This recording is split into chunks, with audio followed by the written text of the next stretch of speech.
কোনো দিক না থাকিয়ে আপনি এই চেয়ারটা গ্রহণ করুন। আর যদি মনে করেন যে না আমার কেউ শুনছে না, আমার ভাই পেশার বা বিভিন্ন দিক থেকে আমার পরিবেশ চাপ আছে, আমার মনে হয় আপনি ইস্তফা দিয়ে দিন, আমাদের গভর্নমেন্টের কাছে তুলে দিন প্রশাসনের উপর, তারা পৌরসভা চালাক, তারা সমস্ত ইনকোয়ারিগুলোতে আসুন।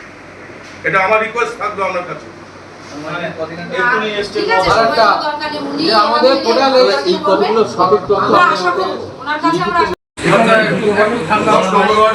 দেখুন আমি একটা কথা বলবো, এটা কিন্তু আমার অন্যভাবে নেবে না। আপনারা বলছেন পৌরপিতা, 16টা ওয়ার্ডেরই পৌরপিতা আমি। হ্যাঁ অবশ্যই। এইবার ঘটনা হলো, এটা তো বাস্তব যে আমি পৌরপিতা, আমারও তো কিছু সোর্স লাগে। এই যে আপনারা বলছেন যে দোতলা বাড়ি আছে, বাড়ি পেয়েছে, 3তলা বাড়ি আছে, বাড়ি পেয়েছে। এই দিদি যেমন বললেন 7 নম্বরে বাড়ি, 7 নম্বরে বাড়ি বিক্রি করে দিই। এইটার ক্ষেত্রে বলি বিক্রি করাটা অন্যায়, কিন্তু আপনাকে এটা বলি, এটা কিন্তু গভর্নমেন্টের গাইডলাইনে আছে। ধরুন আপনি একজন সত্যিকারের আপনার ঘরের প্রয়োজন, আপনার বাড়িতে আপনার জমি নেই, কিন্তু আপনি অন্য জায়গায় একটা জমি কিনেছেন 1 কাঠা, 1.5 কাঠা বা 2 কাঠা, সেই কাগজ দিলেও আপনি ঘর পাবেন। যদি সার্ভিস করে, তার যদি দোতলা বাড়ি থাকে সার্ভিস করে, তারপরে সে ঘর পাওয়ার যোগ্য কি? একদমই নয়। 10 নম্বর ওয়ার্ডে আপনাকে প্রমাণ দিয়ে দেবো। 10 পেয়েছে 2টো করে, এবং সেই প্রপার্টি বিক্রি করা হয়েছে গভর্নমেন্ট প্রপার্টি। এটা কি রুলসে আছে পৌরসভার? তাহলে পৌরসভা এখনো পর্যন্ত কেন এর আইনি স্টেপ নেই? আপনি এতগুলো কাণ্ড করে গেছে, কিছু জানেন না। হ্যাঁ আপনি কিছু জানেন না, আপনি আপনি রিজাইন দিয়েছেন। হ্যাঁ, পৌরসভার প্রপার্টি আপনি বিক্রি করেছেন পাবলিককে দিয়ে। আপনার দায়বদ্ধতা আপনার নিতে হবে। এই যে সামনে বর্ষাকাল আসছে, তো চারিদিকে যে পুকুরগুলো ভরাট করেছে, এই পুকুরগুলোতে এখনো খোলার কি ব্যবস্থা কি করা হয়ে গেছে। অনেক পুকুর আপনার যেগুলো আমাদের কাছে দত্ত পেয়েছি পুকুর, সেগুলো সব আমরা দিয়ে দিই। আবার খোলা কলেজের মোড়ে দিয়ে দেখুন। আচ্ছা, খোলা শুরু বাজার কমিটির পিছনে পেট্রোল পাম্পের পাশে রাখবেন বিশাল বড় একটা পুকুর ছিল। এই পুকুরটা বুঝানোর ব্যাপারে আমি কিছু জানেন বা আপনার কাছে কোনো তারপর ব্যাংক সমিতির পিছনে, ব্যাংক সমিতির পাশে ব্যাংক সমিতির পিছনে জানার বিষয়টা না না, তাহলে তো আমি মনে করবো আমি পৌরপিতা, আমি ব্যর্থতা। আজকে পরিবর্তন না আপনার হাতে এটা বলতে আপনি জানেন না আপনি পৌরপিতা, আপনি আমি আপনাকে একটা উদাহরণ দেই। নতুন পরিবর্তন হওয়ার আগে আপনারা এটা শুনুন, আমি যেগুলো জেনেছি, আপনারা কি জানেন মতিঝিলে যখন মাটি পড়ছিল, এই টাকি মতিঝিল, আমি সেইটা নিয়ে প্রথম এফআইআর করি, প্রথম অবজেকশন জানাই।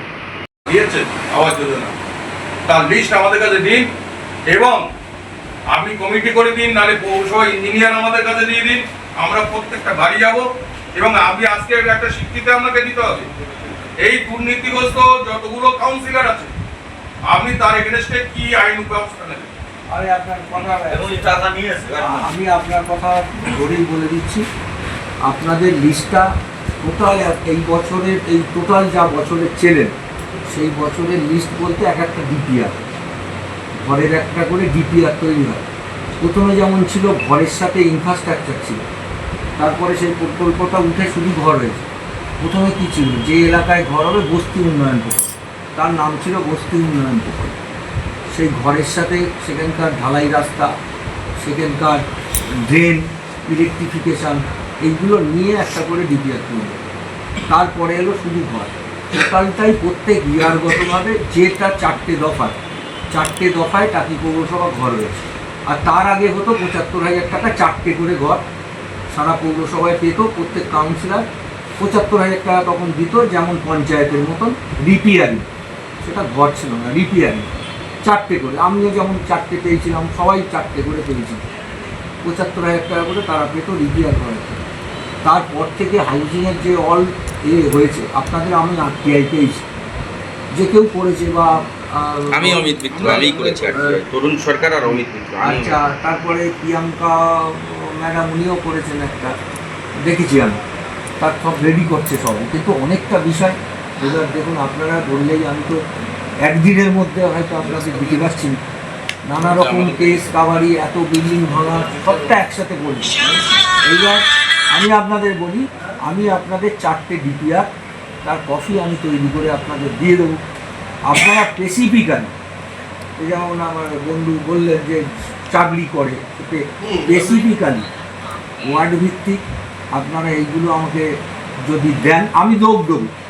আপনারা বলেছেন লোক দেওয়া, আমাদের হাউজিং ফরের হলে যারা বাড়ি ফটো তোলে বা যারা যায়, আমি তাদের দিয়ে দেবো ওয়ার্ড ভিত্তিক। আপনারা এটা করে ওই তাদের সাথে লিয়াজো করে দেন। আমি আপনারা আজকে বললেন, আমি কালকে হাউস ফর হলে যারা কাজ করে ইঞ্জিনিয়ার দপ্তর, ওদেরকে ডাকবো। ওদের মধ্যে 2জন কি 3জনকে আমি দিয়ে দেবো, আপনাদের সাথে থাকবে, বা আরও অন্য কেউ কাউন্সিলর থাকতে পারে, বা দিয়ে দেবো। তারা থেকে একটা টিম করে করুক, করলে আমি তাদের বিরুদ্ধে এইটা বাতিল করবার ক্ষমতা আমার নেই, আমি সুদাতে পাঠিয়ে দেবো। কিন্তু আমরা বিষয়টা পুরোটা ওয়ার্ডেরই কিন্তু আমরা তথ্য চাই কিন্তু। আমি বললাম বিষয়টা হচ্ছে আপনাকে সবার আগে যেটা আমাদের বলার প্রশ্ন, আপনি যে কাউন্সিলররা 40,000, 50,000 টাকা, 70,000 টাকা পর্যন্ত তুলে গরিব মানুষের রক্ত দিচ্ছে, তার প্রতি কি স্টেপ নিয়েছেন কিন্তু আপনি? আমরা সেটা তো আসুক আমার কাছে। আমি তো সবই জানি। আর একটা সবই তো দাদা, জানেন। আমি তো আর একটা দাদা বলছি যে সামনে বর্ষাকাল আসছে, একটা তৃণমূলের লিডার